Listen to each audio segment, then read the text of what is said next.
volume and begin. What is up, guys? This is Green Warrior 291. I'm here with Darkvine and Locria. Howdy. Hi. From the last discussion, we discussed Kingdom Hearts 1, so now we are heading into Kingdom Hearts 2 territory. Kingdom Hearts 2. Why is my brain so slow today?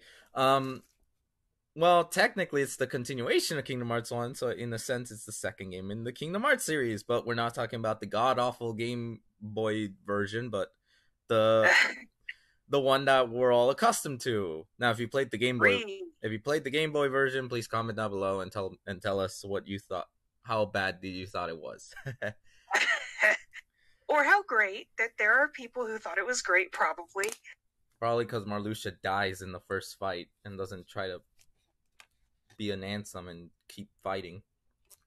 Well, you know, Ansem was special. Alright, so for this one, we will talk about the gameplay since it does affect the story. Like, it is referenced between the story. But first, let's start with Sora's path, then we'll head to Riku's path, as it is per the game. Sora's path. Sora and Donald and Goofy are heading into Castle Oblivion. Simple enough. Until you meet Marluxia, as it is, right? No, it has to be Marluxia that they meet first. I do believe it is the Marluxia. That annoying fool. And then one who stands like that. What? He's the only one of the characters who stands like that. That's true. That is true. So the main plot of the game is Sora's losing his memories, but he's gaining new ones that he quote-unquote forgot. And he must rescue Nominate. The whole plot. And let's start things off with, what do we think about the gameplay? No. It's interesting. Kind of fun. Yeah, personally... It's interesting and kind of fun, but it's also very insane. And I'm not the biggest fan. Hey. I mean, while I'm one of those people who cheesed it as soon as they got the lethal frame skill. Nice. The moment you have Trinity Limit, I think it's what's called, you basically can kill all the Heartless in one go. Fair enough. That's the thing with that, but I personally like the gameplay, although I do have issues with Riku's side of the gameplay, because unlike Sora, where you can level up and customize your card, Riku's is much more difficult, because each level up is just one card extra you get, if you choose to get the let's get more cards option. Although, funny thing is, you can beat the game without leveling up your health. It is possible. It's just very difficult. You have to be more strategic when you're trying to do that, since the enemies are going to be a bit more annoying. Yeah. Alright. Gameplay aside, the story-wise, we start off in Trevor's Town, which is interesting. Although the Trevor's Town characters are all getting their memories of Sora, Donald, and Goofy for whatever reason. What do you guys think about that?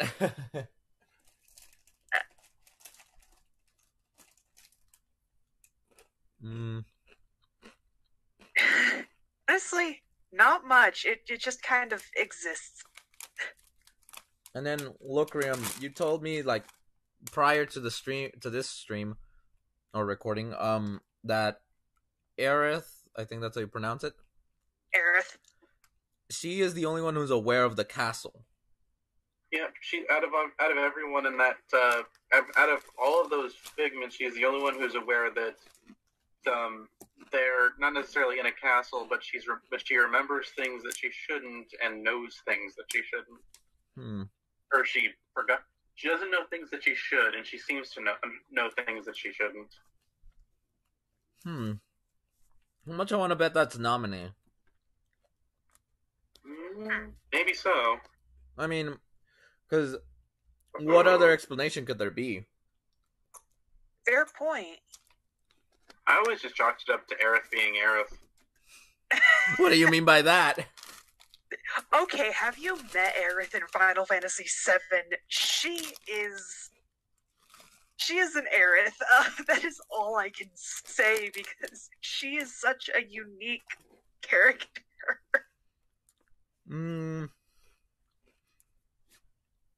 Fair enough. It's mostly just due to the fact that, yeah, it's mostly based on her own story, and I'm wondering how much of that actually came through. Also, funny enough, don't mean to distract it, but Aerith managed to survive her own death in Kingdom Hearts, at least. Fair point. What is she alive in? 4, 5, all the games at this point? Yeah. Yep. Compared to her Final Fantasy VII version? Ooh. Oh man, don't bring that up, dude. I mean, Aerith is Aerith. Other than that, Traverse Town World seemed just more tutorial, although it threw me off that they're literally telling you, at least with cutscenes, that use the cards and how to do this and that, and that's kind of... That knocks me out a bit, because it's weird for Kingdom Hearts to just do that without, like... Because Kingdom Hearts 1's tutorial was, like, a normal tutorial, but this one is like the villain is teaching you how to fight. That's actually a bit interesting. Fair point. But yeah, well, their entire plan kind of hinged on Sora getting up the castle, so if he died halfway through, or whatever the heck happens, it'd kind of ruin everything. Nah, the organization would have killed them all. But let's talk about Axel, because we meet him first. You got it memorized? Oh, I ended up hating that so much after my fight with Axel in that game. You want to tell him the story? You want to tell the viewers the story? I have a real story for this.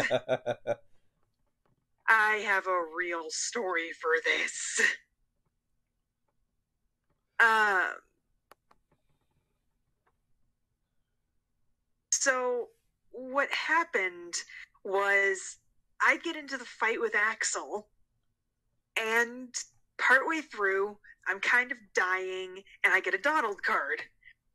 So I'm like, okay, maybe Donald will heal me, or maybe he'll hit Axel with some blizzard. Fire.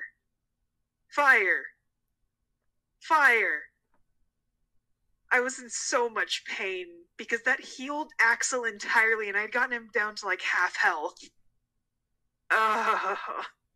It was painful. And then the second fight, the second attempt, at least Donald only did fire one time.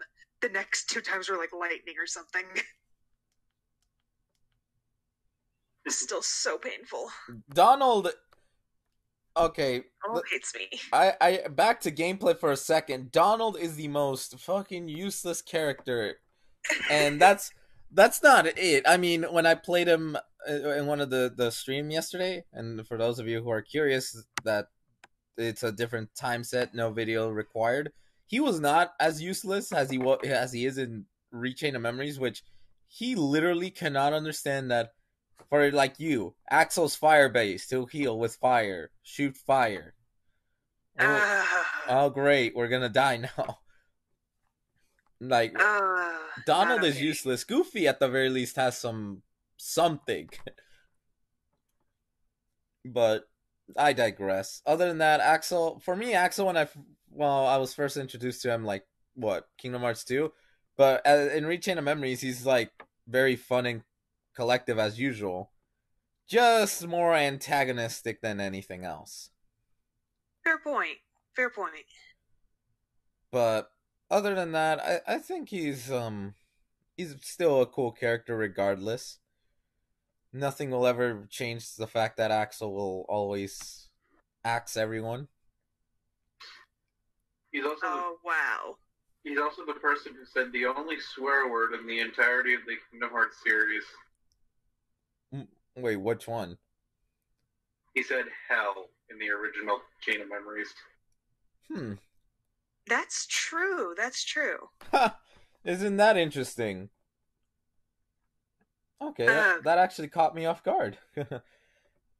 But all right. Next floor. Well, it's very subjective, so since people would change it, but let me make it one thing clear. Wonderland World. It sucks in the sense that the boss is a pain in the butt. Do not recommend fighting that boss first. Quite literally recommend any other boss than him first. Unless you're gonna grind the hell out of your out of Sora, then go ahead, because that's what I did. But ain't that the truth? The difference is in Kingdom Hearts 1, the queen was blaming Alice for trying to steal her heart. And then something along those lines. And Rechain of Memories is like she stole the memory, although she ended up forgetting at the end of the day. And ironic because they managed to trick her that she sent them to take out the Heartless. And somehow she even bought that lie. It's like, oh yeah, of course I did, you idiots. Congratulations. And then she leaves. That actually made me laugh because I'm like, the most annoying character of all managed to be tricked because her memory is stupid. Well, you know.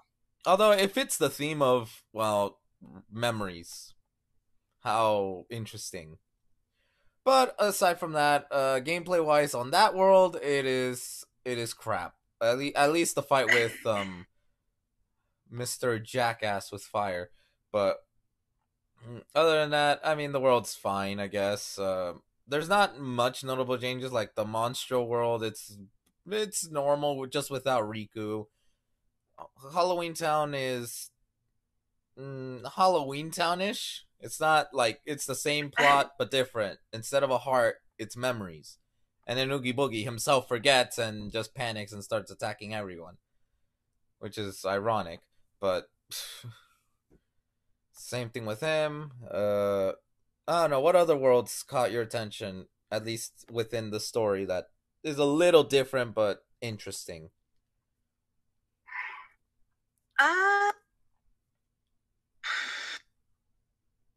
Not terribly much, actually.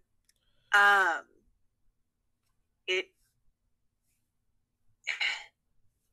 mean, I guess the Aladdin world, if I had to choose one, is one that kind of caught my eye.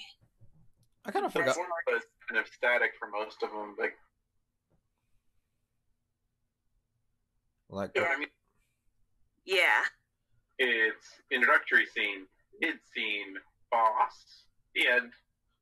Basically, the gameplay, I mean, it's a secondary story of the world. It wasn't as key moments as like the first game where they play a massive role until probably Destiny Islands, Twilight Town, and literally the card of Castle Oblivion, which I think that's kind of ridiculous, but yeah, that's true. Yeah.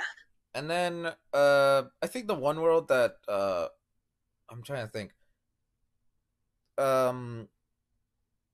No, all the worlds are interesting. I mean, heck, in Atlantica, you don't get turned into a fish. You literally are Sora, just somehow breathing underwater. You apparently have to explain that to her. And that is the most convoluted thing ever. And I mean, the world doesn't really exist at the same time, so it's like, is it really big of a deal? And then everyone, yeah, that's true. And then Sora telling Donald that if he forgot that Donald attacked him when he was a Heartless. Those little I guess floor transition cutscenes are always funny or interesting. Yeah. I mean, you have Replica Riku's appearance, which, let's be honest, Replica Riku is probably more edgy than regular Riku, even when he was like going evil. Yep. Yeah. Although his fight is not fun. We got Larxene the bitch because she is a quite literal bitch. throughout that entire game, and I was glad when she died. The battle was always difficult in that one. I will have to agree. Those who watched my gameplay against her, you can see I was getting frustrated. But then I fucked up and chose the wrong deck. And I'm like, yep, I fucked up. I chose the wrong fucking deck. So I got killed because of stupidity and not checking the decks. But then the third time when I beat her, I was so satisfied. And she's like, oh, how can I be beaten by such losers? I'm like, aren't you a fucking loser if you were beaten by losers? Ain't that the truth? But no, she is. I mean, they build her to be a hated character, and if I'm not mistaken, Certainly worked. if out of all the characters that Sora may hate, Larxene is the one that he probably hates the most. But that's because she didn't stop antagonizing him throughout the entire time she was around. Yeah.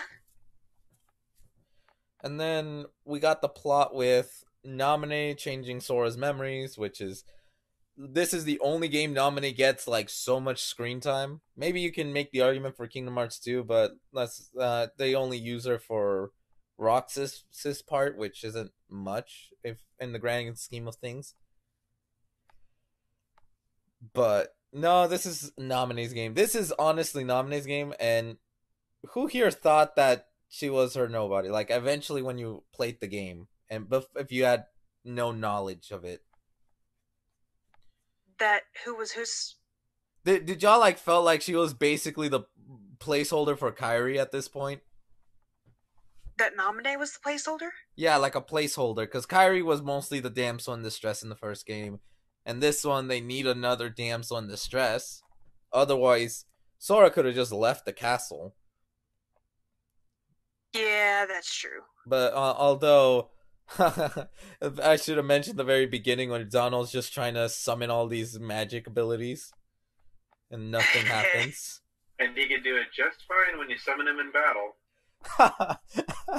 That's a good point. That is a very good point. Apparently he knows how to summon in battle, but not in the freaking cutscenes. That's ludicrous. And they get turned into cards. They even mention it, like, that all of a sudden they just disappeared and they were turned into cards. So the game somehow, what is this? Third wall breaking? Because it's not fourth wall where it's going to the audience, even though it's the tutorial, but it's mostly to Sora. I feel like it's third wall breaking because they're breaking their own wall, I guess. They're directly referencing game mechanics, which are apparently also mechanics in universe. I actually wonder if a movie, say they make a movie of Kingdom Hearts and they do Rechain of Memories, how the hell is it? They throw the cards and then they attack. Live action remake like they did with Sonic and Detective Pikachu. Oh man, that would be funny as heck. And then we gotta talk about Vexen, my boy, who got wrecked within his own first appearance. Oh, poor Vexen. He was an idiot, even though he's the smartest person in the room. Honestly, that was more because, let's see, that's a 358/2 thing. We'll discuss that on that video, but it had to do because of what's his name? Zyax. That was Zyax. Axel did it for Zyax, just taking out Vexen and then Zexion. But Zexion, he's just a sad little emo boy. He's smart though in the game because he tricked Riku. Smart. He's awesome. A sad little emo boy. He nearly sent Riku into a mental breakdown. Fair point. He did. I mean, we'll get to the Riku stuff eventually. For Sora, I think one thing that got my attention was there's so much shipping with Sora x Kairi still. Well, duh. Because those two are meant to be together. There goes the rant. Anyway, let's actually go to the actual thing. I do like how they do keep like having the two. Like Sora still remembers her, and like it's the strongest bond. But then when Naminé comes in, it just he completely goes 180 eventually. Granted, he forgets Kairi because of Naminé's magic, which, let's be fair, this is the only time she's ever gonna be somewhat of use to anybody. Dang. No That's mean, harsh. no mean to those who like a nominate, but let's be real. What other game is she gonna? Unless she learns how to use the Keyblade, which I think at that point it makes the ability of It using breaks the game.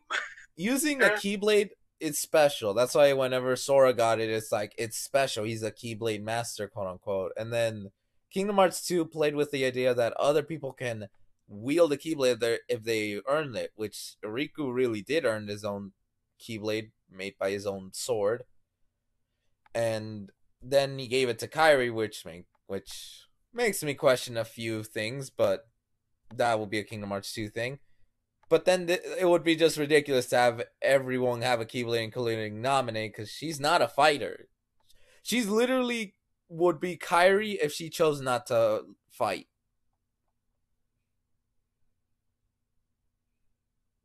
Her powers just aren't suited to doing. Her powers, memory manipulation, and exclusiveness, exclusive to the people around and including Sora. That's the only sad part, is that she really can't do anything unless it's related to those connected to Sora, or even Sora himself. I mean, maybe she can knock some sense into Cloud in Final Fantasy VII. Oh, that's mean. I mean, all right. I think I roasted enough for now. I don't know. Okay, let's talk about Marluxia, the villain of that, at least the first half, because second half is Riku. Yeah. First half, Marluxia, never liked them.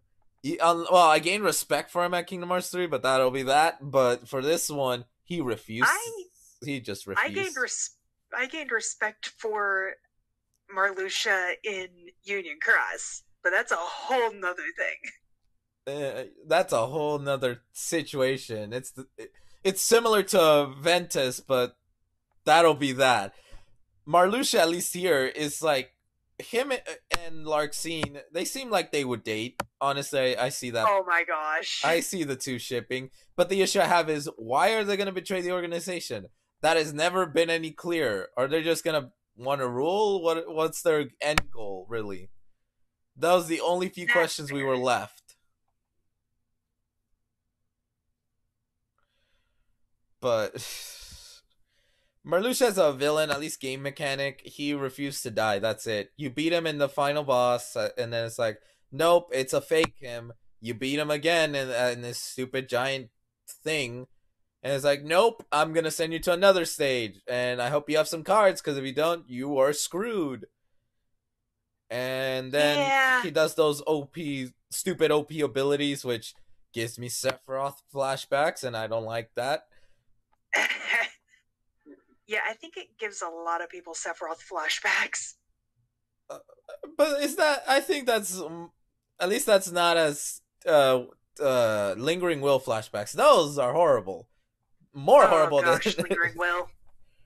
But fun fact, if you have 1.5, not the original Rechain of Memories, if you've watched the 358/2 movie, you actually get cards of 358/2. Oh, that's legit. I did not know about that. I feel like I should have, though. Yeah, a bunch of extra chests appear include cards based on all the organization members. Well, the only one I remember is that Roxas's card makes every attack hit twice.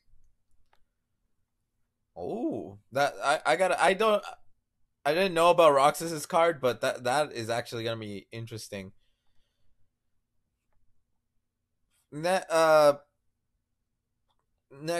up is Riku, because I think with Sora... Oh, wait. I gotta say something about Sora. His entire adventure, irrelevant. He forgets all about it in the end. Nice. Because let's be honest, he has no recollection of Rechain of Memories. The only person that really matters in this, it would be Riku, because he remembers the events. Sora, it's like Naminé says, she has to undo the chains and all this and that. Why can't she just do that and then add all the events from Rechain of Memories? Like, she can add memories. That's fair. It's like he doesn't have to forget all the events. But and then Jiminy, oh, I'm just gonna put thank Nominee. Knucklehead, you're not gonna remember who Nominee is. Yeah. Yeah. That's as bad as Recoded's little fun bits, but we'll get to that eventually. Eventually. But Riku, my boy, is honestly got the most development because Sora, he used big words in this game. I'm not gonna lie. If you pay attention to his dialogue, he uses a lot of big words compared to how Kingdom Hearts 3 Sora acts. Like this Sora is, what's the best term? A very aggravated teenager. Because he even left Donald and Goofy. He shut Jiminy up, and he was just mad. He was eternally angry. He was very pent up aggression. Let's go with that. Yeah. And I mean, then again, it's every teenager gets pent up aggression. So in Sora's case, he's just letting it. He's experiencing what we all experience. And that's fair. For Riku, he probably, as I said, has more development. At least in this game, he has more development than Sora. Because with Riku, he's struggling with the darkness he allowed in the first game. Which, true. Let's be honest, that design, Riku, of your little dark version of yourself just looks bad. Oh, dang. But what do you guys think about Riku's story, at least compared to Sora's? Which would you say is much more interesting? And before you answer, Darkvine, put away your husbandly love for Riku aside. You know I can't do that. You be unbiased as possible. Again, you know I can't do that. Yes, you can. Okay, fine. I can be unbiased. Locria, which story do you think is at least better before we go into Riku's? Like Riku's story or Sora's? I thought. What was it? Sorry, I was dozing off. No, you're fine. Which story arc, like within the game? Because it's honestly divided in half: the Sora aspect of the story or the Riku aspect of the story. The Riku aspect of the story, if only because it goes faster. Why am I not surprised about that kind of response? Honestly, I mean, I love Sora and all, but Riku's has better of an aspect of a story because Sora's his memory is being lost, and then eventually he gets to Nominee, which is kind of heartwarming. Although they make a joke about Sora being like treating each girl he meets similar or something like that. I forgot, but teasing Sora. He kind of does though. He kind of does though, and then obviously Nominee gives Sora the option of either keep the memories or get yours restored. Which Sora having to sacrifice the memories he made is interesting because I don't think he would try to find a way to keep both, but I guess he kind of realized he needs the old ones. Because otherwise his mother won't remember him. Oh, that's so true. No, but other than that, I think when it comes on to Riku's aspect, the thing with Riku is his is completely easy to go through. Because as Locria said, you're only facing bosses unless it's specific things. Which I forgot to mention, Destiny Islands. Why the hell is Darkside even a threat? That thing is become a joke at this point. That is so true.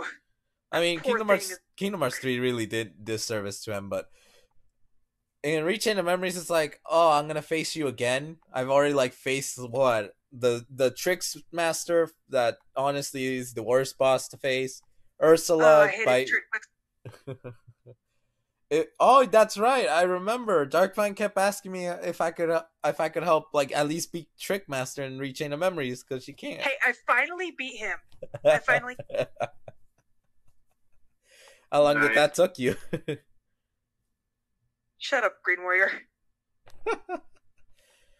But Riku's aspect, Okay, I forgot the guy who has the one of the organizations who has that ridiculously big looking weapon. Lexius. Lexius. Lexius! He's honestly just a muscle. He doesn't like have anything special, really. He Although apparently he he taunted Riku, he literally hit him so high up, and let's be honest, Riku should have died from the fall at least, or from the hit, because that thing was strong.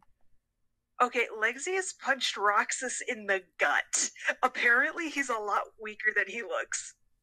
Yeah, but he hit Riku whenever like he shouted at him, "Don't mock me," and then he hits him. Like that. Well, you know. That hit and the fall Riku took, that could kill anybody. Fair enough. But it oh, go ahead. I was about to say, yep, and he paid the price for poking a sleeping bear.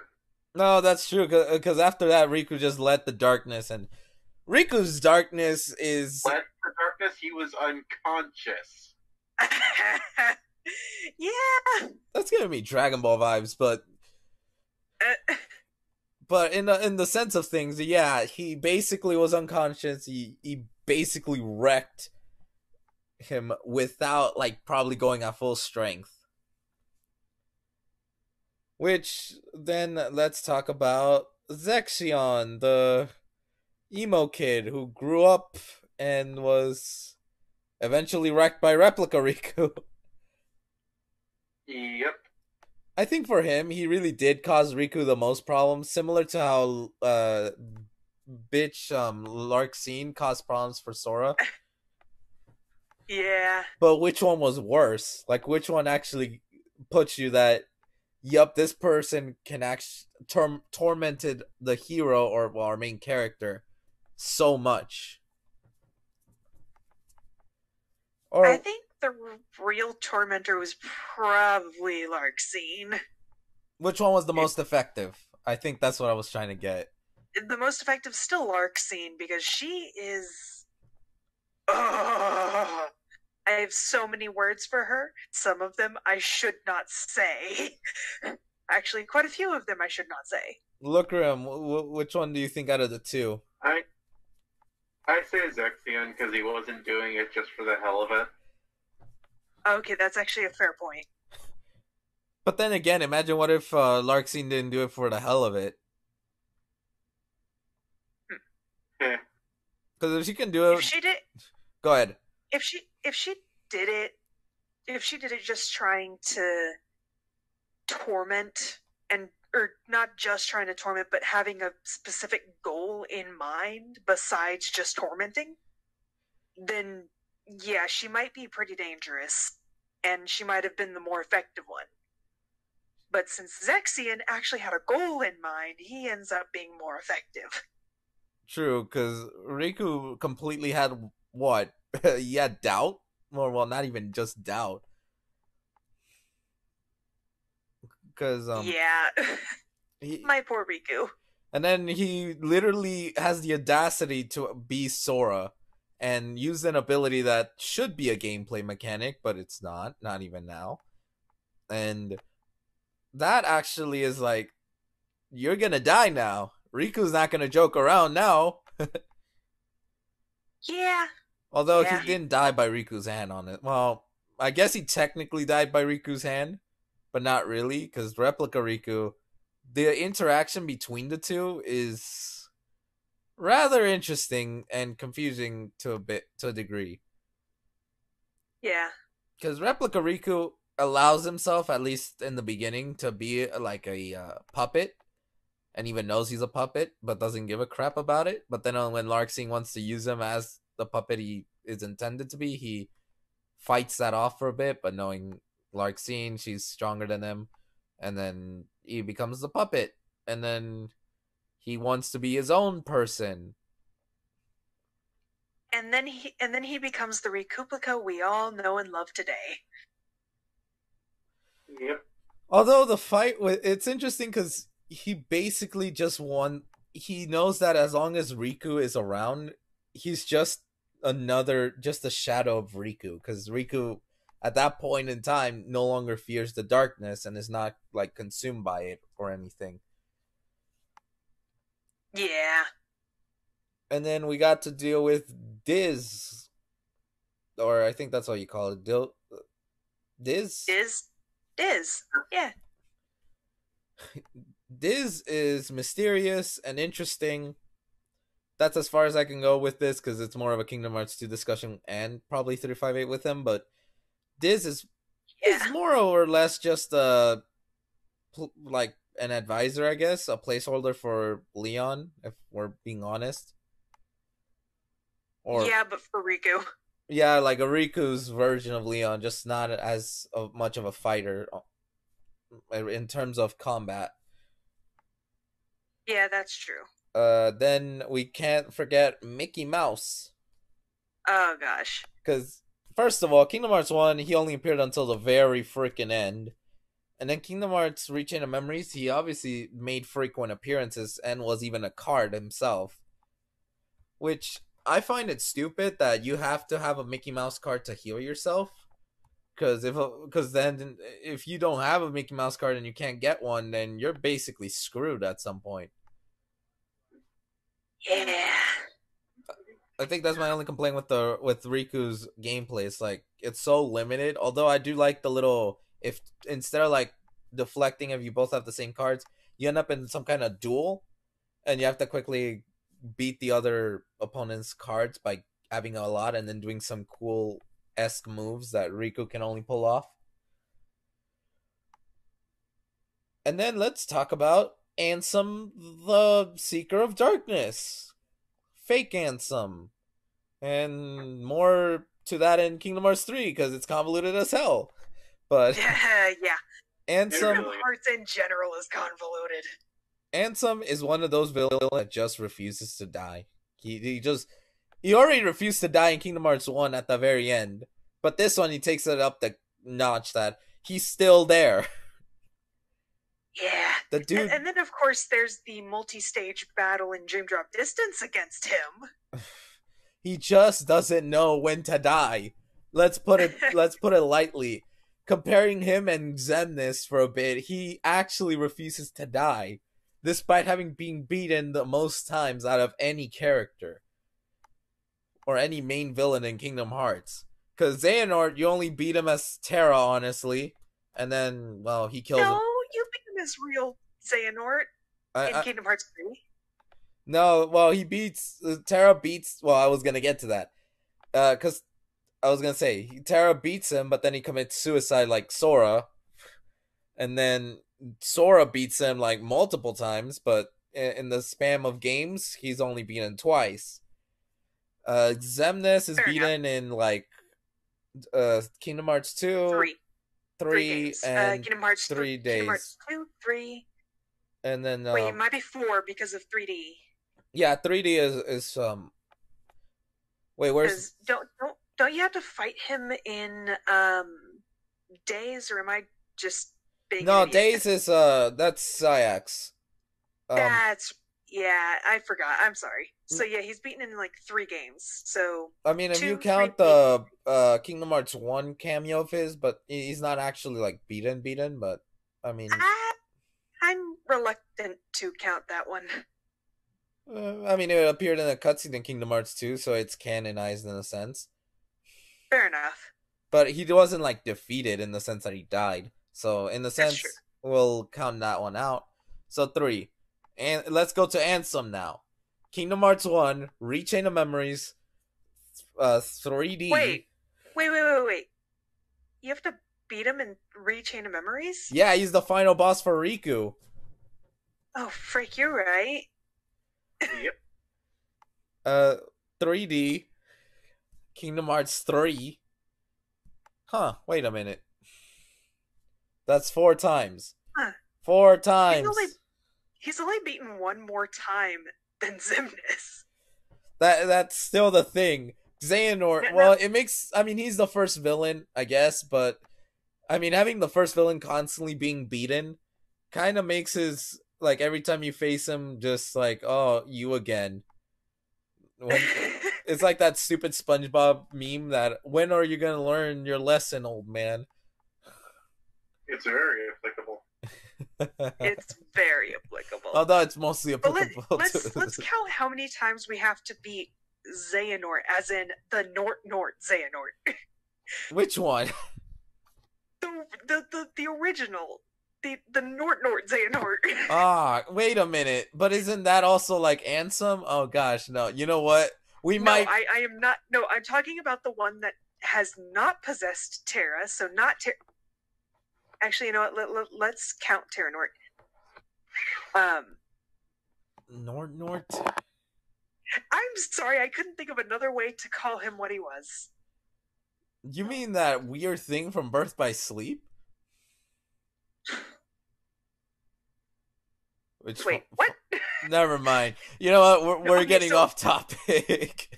Yeah, we are getting very off topic. This is about Chain of Memories. For Chain of Memories, here's the thing. It's not the most hated. The most hated will probably be recoded in the sense that it is literally like a literal filler story of the card from Kingdom Hearts 2.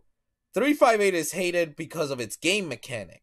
The story itself is fine, but its game mechanic is so bad, it is like torture. Did you say 358 days? I thought we were talking about Chain of Memories. No, I'm like talking about why Chain of Memories is like not as high, but it's not as low regarding like to the public.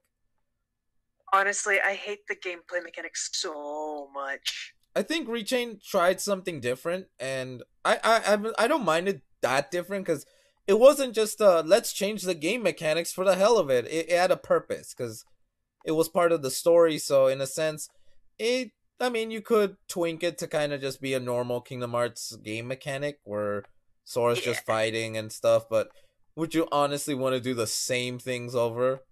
And I assume they were probably this was Game Boy, so. Honestly, what could you do? They had to polish up the gameplay somehow, and that's how we got Rechain of Memories. At least they added some new stuff when they made it. Not much, but they did. I do want to add something, though. The keychain for, like, the Kyrie's little chain thing, I forgot what its name. Lucky Charm.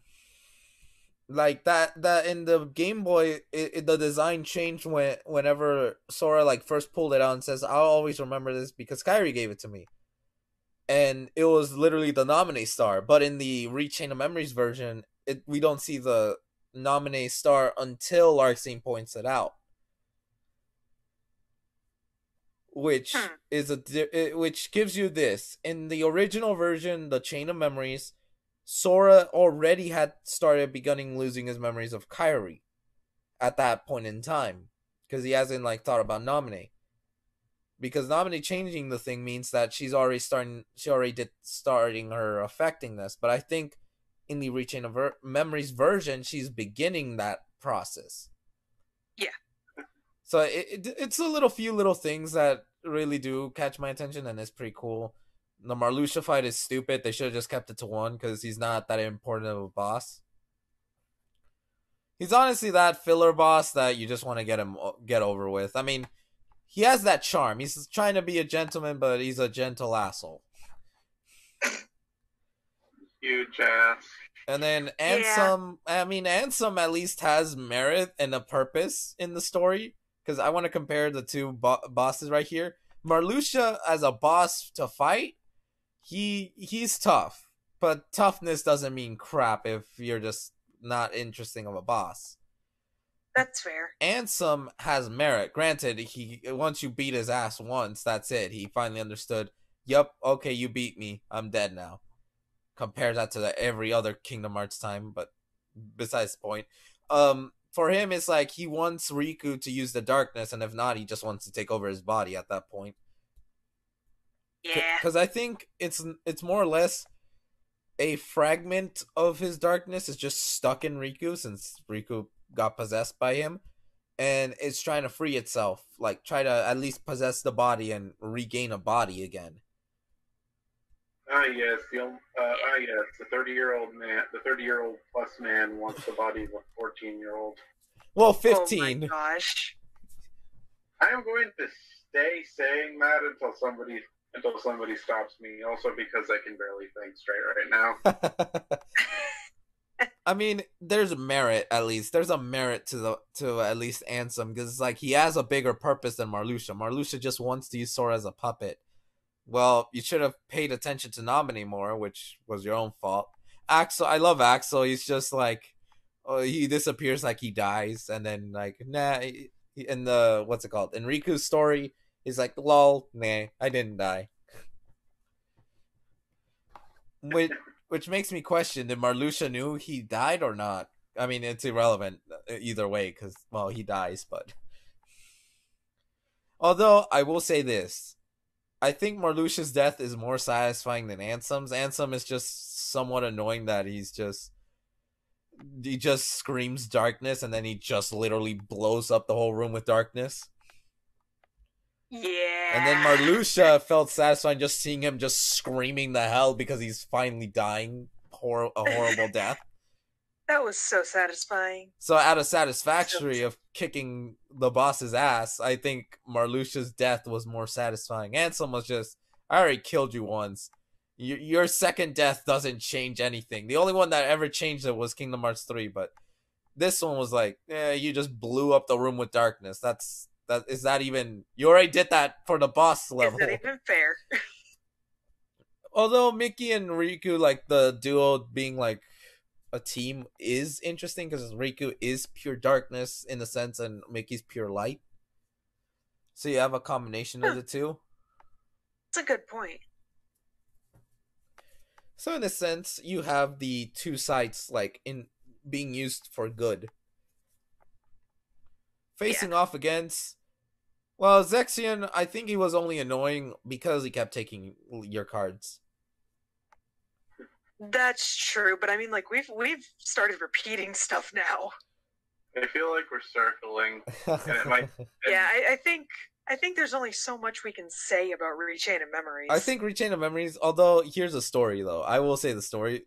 So I don't remember if I told you this, Darkvine, but when for all you viewers, when I got Rechain of Memories, I was like, I don't know when it came out. I would search, but I'll probably just put it in the description when it came out. Like around that time, I wanted to get Kingdom Hearts 1 and 2 again because something happened to both discs for whatever reason. I can't remember.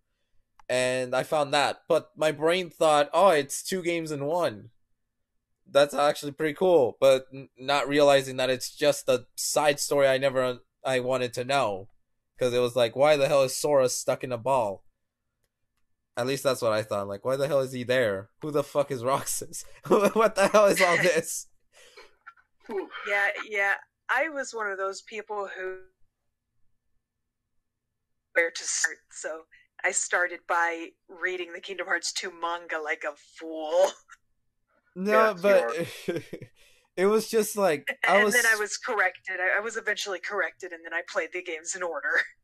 Yeah, I was just so confused. But when I got the game and realized, like, I noticed something was wrong, and then I saw the card mechanic, I'm like, yeah, this is not Kingdom Hearts 1, first of all, or 2. This is some other story that I never knew about. And it took me, no joke, 46 months to beat at least Sora's story. But that's because of Marluxia. I think it took me 3 months to beat Marluxia. Like his final, because I was at probably level 50, if not level 60. Here's an advice: if you want to beat Marluxia, be level 72 or higher. That's your best chance. Unless you're doing the level 1 thing, then good luck with that. Because I'm not even gonna bother with that. Very much luck. I doubt they have that, but no, I think for Rechain of Memories, it's one of the stories that it's a side story. I think the only one that really matters is Riku's story, but to get to Riku's story, you gotta play through Sora's story so you can understand. Which stinks. So you can understand certain plots, because not all of Sora's story is irrelevant. It's just what happened to him in the between of this and point to this point. That's it. That's true. Yeah. I mean, you could only summarize it. I mean, Riku's is the one that really matters the most because he chose the way of dawn, which, because he's like, I love that this is like, which road do you want to pick? The road to light or the road to night or dark? Darkness. Although the road to twilight, or I think that's what Diz said. Yeah. Just call it the Twilight Road to Nightfall. Mm. Yeah, it's supposed to be like in between, and if you look at the cutscenes, like at the end, like during the credits, you can see Riku still like struggling with the darkness inside of him. So it's like Riku's main story became from a villain to semi anti-hero, because he's not really an anti-hero, but probably to redeem the hero, and then like still trying to redeem himself. Yeah, that's true. He definitely went to redeem himself. Although the biggest of irony is Sora and Riku are literally in the same stupid castle. The only problem is Riku is literally in the basement levels and Sora's just going up. Although there is one thing I can say about the manga at this point that is absolutely amazing. The jobs assigned to the basement level organization members. Oh yeah, the spin wheel. Because they have that little spin wheel that you have that. Next always got the dirty jobs, like trash. It's like, oh well, he's gone. Time to take him out, and we got more jobs to do. I think the manga really pushes a lot of the jokes, especially with the fight with Larxene. How they're trying to do a super combo ability, and all they did is get themselves shocked. And even Larxene's like, are they seriously idiots? Like, I can actually. Here's the thing: I can deal with Larxene at least in the manga. The game version, I want her dead. Like, I actually want her dead.